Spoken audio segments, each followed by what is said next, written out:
Okay, folks, welcome to Volume 8 in the Inner Circle Traders Market Maker Collection. This is Volume 8 of a 12-volume series, and this specific volume we're going to be dealing with the importance of time and price as it relates to your trading in the foreign exchange market.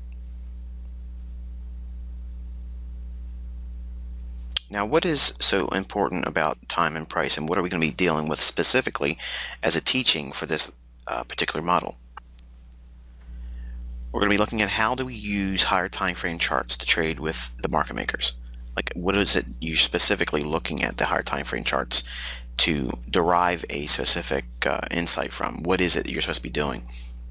We're going into details about that, and we're going to be revisiting the range expansion and range contraction concepts that I'm familiar with in many of my older teaching tutorials. And we're going to be looking at price equilibrium and price disparity theory. We're going to be looking at institutional pricing as support and resistance. We're going to be, in a certain sense, revisiting the Power 3, which is my ICT accumulation to distribution concept. And when are stop rates likely and how to anticipate them. How to visually see institutional accumulation and distribution in price. And what does institutional order flow look like in price action? And how market makers reinstitute and reclaim previous order blocks. And we're going to discuss why pattern trading is not pattern hunting. And we're going to be looking at time and price in conjunction with news and market data releases. So let's take a look at the first in this list of specific concepts and ideas and theories. Glean what it is specifically you should be looking for in your higher time frame charts.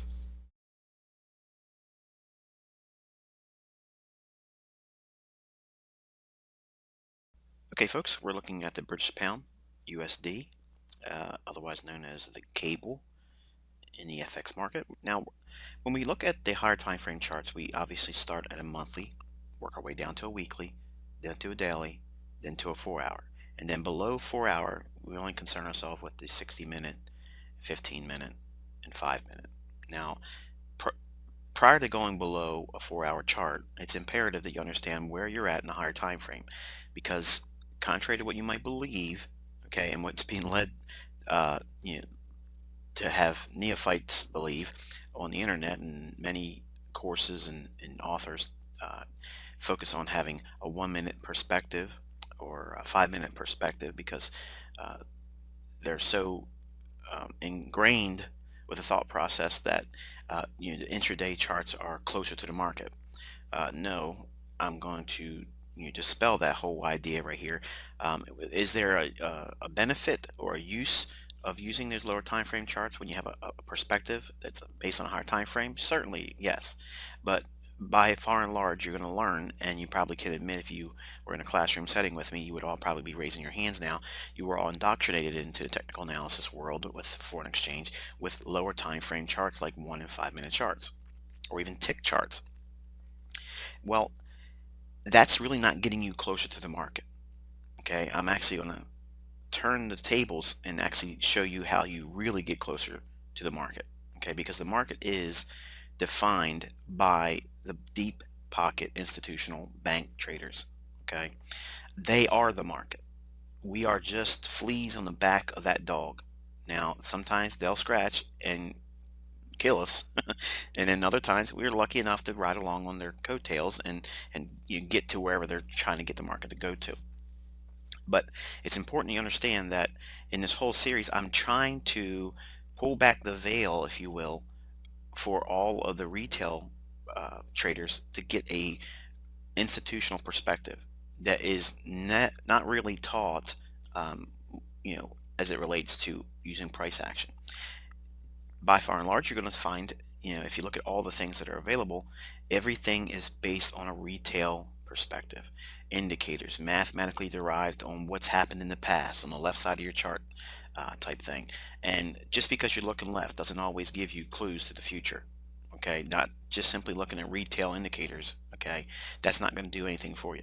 And just looking at old highs and old lows isn't enough either. You got to look inside what price action is depicting, okay, to suggest what it may do on the right side, the hard right side of your chart. Okay, so it's it's very easy for new traders to, to latch on to someone as a mentor or a teacher or read a book or such and see examples of things that worked in the past. And we all understand, if you've opened up a demo account, if you opened up a live account, if you read any, structured teaching about trading, the first thing, if they're responsible as a teacher or an author, they're going to tell you past performance is not indicative of future results.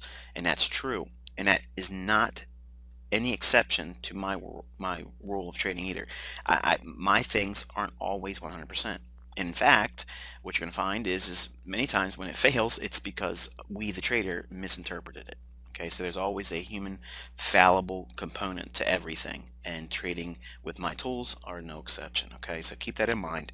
But over time, okay, and remember, I've been doing this for over 20 years now. It takes a lot of time to get to the level of appreciation and trust in these things. So if you're just now starting to warm up to my material, okay, this again, give yourself some time and permission to develop into the trader that you'll be able to utilize this stuff in time consistently, have faith in it and trust in it. But now, what is it specifically that we're going to be doing with all the things, if you've always learned in all my teachings and my review videos? How am I arriving at all these things? What tools do we mesh together on a higher time frame, and for what purpose? What is it supposed to give us? Are we to derive a bias, or how do we trade without that bias on a higher time frame? And we're going to get into that now. Now, looking at the monthly chart, now obviously this is going to have the benefit of hindsight in some respects, okay, but you're going to be able to see this is how it's done going forward, and you'll see everything with a different perspective after having this installment in this particular video series. When you look at the higher time frames, starting with a monthly chart, you're going to be looking at areas of old highs and lows where they had significant reactions. Okay, and by that I mean, like, obviously you see a low here, it reacted very strongly there. We have a low here, price reacted very strongly there. We have a low here, price reacted strongly, and another low here, rather significant reaction in price. We had a high here, okay, price came down, and we had a high in here. We had a high in here, price reacted very handsomely. We had a low, a high, we had a low in here, we had a high in here, rather significant high in here, and we're right now below these lows in here. And if you've been following my commentary on Twitter and or my review videos and live webinars, I've been telling everyone for months that we were going to go below these equal lows and trade into this low, maybe even go a little bit lower. And that has since come to pass. We have a low back here as well, and this high, a low in here, and we have a low in here and a low here. Now, obviously, you're probably saying, okay, well, this is pretty obvious, Michael. You're starting to bore me. Okay, well, that's good. You want to be bored. Okay, trading should be boring for you. It should be a monotonous, redundant process that goes on and on and on, but yet profitable. Okay, so now what we look for is areas of range contraction and areas where soon after there was range expansion.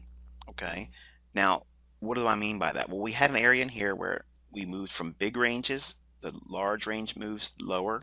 Okay, now again, mind you, this is a monthly chart, so these ranges are depicting the high and low, open and close of that particular month. So that's a lot of price action inside of these candles. The market moved in large ranges down, and then started to have contractions. They were going into smaller ranges, smaller ranges, smaller ranges. And then what happens after small ranges? Large ranges.